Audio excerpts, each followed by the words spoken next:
ஆச்சி பாதாம் ட்ரிங்க் வழங்கும் மணிச் செய்திகள். இணைந்து வழங்குபவர்கள் அரசன் சோ, ரொம்ப ரொம்ப நல்ல சோ.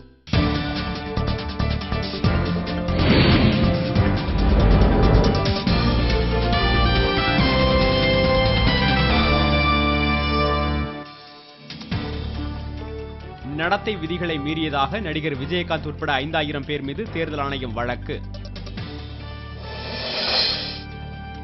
கோவில்பட்டி அருகே உர தயாரிப்பு தொழிற்சாலையில் புலனாய்வுத்துறை அதிகாரிகள் திடீர் ஆய்வு.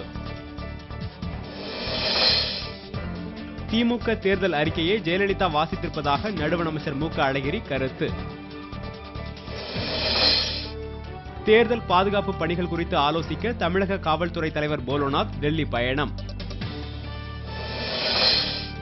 கரூர் அருகே உள ஊர்தி மீது பெட்டக சரக்குந்து மோதிய விபத்தில் விவசாயிகள் 2 பேர் உயிரிழப்பு. நாகப்பட்டினத்தில் பெட்ரோல் விற்பனை நிலையங்கள் மற்றும் மருந்து கடையில் கத்தி முனையில் 3 லட்சம் ரூபாய் கொள்ளை. கருப்பு பண விவகாரத்தில் கைதான அசன் அலி இன்று மும்பை நீதிமன்றத்தில் நேர்நிறுத்தம். மியான்மர் நிலநடுக்கத்தில் பலியானோரின் எண்ணிக்கை 60ஆக உயர்வு, 90 பேர் படுகாயம்.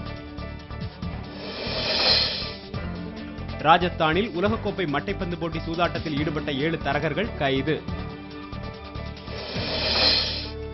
சென்னையில் நடைபெறும் IPL போட்டிக்கான நுழைவுச்சீட்டு விற்பனையில் முறைகேடு நடப்பதாக புகார்.